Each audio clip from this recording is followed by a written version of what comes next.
Police station દ્વારા બે આરોપીની ધરપકડ કરવામાં આવી છે. શું સમગ્ર વિગત?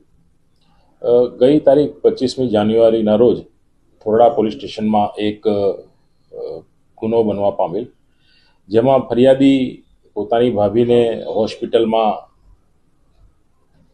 દાખલ કરેલા ત્યાંથી પોતાના ઘરે જતા હતા. દરમિયાન તેમને ઓવરટેક કરીને પાછળથી આરોપીઓ આવેલા અને ફરિયાદી ખોટી જગ્યાએ ઊભા રહ્યા છે તેવી ધમકી આપીને પોલીસ કેસ કરવાનું એમને જણાવેલું અને પોલીસ કેસ ના કરવો હોય તો અમને ગૂગલ પેથી પૈસા આપો, તમારી પાસેના પૈસા આપો એમ કરીને એની પાસેની એક્ટિવાની ડિક્કી ચેક કરતા એની ભાભીના સારવાર અર્થે એમની પાસે રાખેલા 25,000 રૂપિયાની ડિક્કીમાં હતા.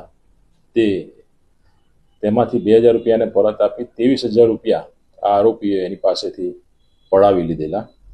ફરિયાદીને એની ગંધ જતા કે આ પોલીસ નકલી છે, જેથી એણે 100 નંબર ઉપર ફોન કરી અને PCR વાન જતા PCR વાન એમને થોરાડા પોલીસ સ્ટેશન લઈ જઈ અને ગુનો દાખલ કરાવેલ.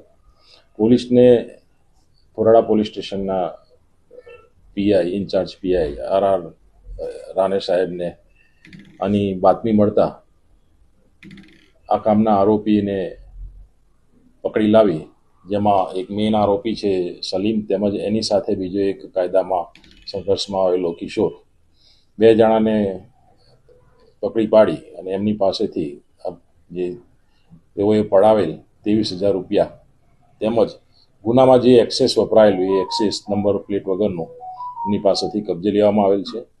મુખ્ય આરોપીને અટક કરી અને તેના રિમાન્ડ મેળવી અને આગળ વધુ પૂછપરછ એની ચાલુ છે.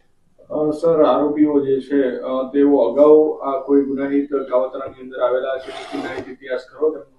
આ બંને આરોપીઓનો ગુનાહિત ઇતિહાસ છે. એમાં જે મુખ્ય આરોપી છે એના વિરુદ્ધમાં 7 જેટલા ગુના આ રીતેના ટૂંકમાં પૈસા પડાવી લીધેલા તેમજ ચોરીના એમ કરીને 7 ગુના નોંધાયેલા છે. જે કાયદાના સંઘર્ષમાં આવેલો કિશોર છે એના વિરુદ્ધમાં પણ 2 ગુના નોંધાયેલા છે. આ લોકોની એમો શું હતી? નકલી પોલીસ તરીકે કઈ રીતે આ લોકોમાં ફરિયાદીને જેવી રીતે પોલીસ કેસ કરવાની ધમકી આપીને ફરિયાદી ડરી જાય તો એની પાસેથી આ રીતે પૈસા પડાવીને ગુનો કરતા હતા. સર, કઈ કઈ કલમ હેઠળ કાર્યવાહી કરવામાં આવી? એમાં BNSની કલમ 308(2), 115(2) અને 54 મુજબનો એમના વિરુદ્ધમાં ગુનો દાખલ કરવામાં આવ્યો.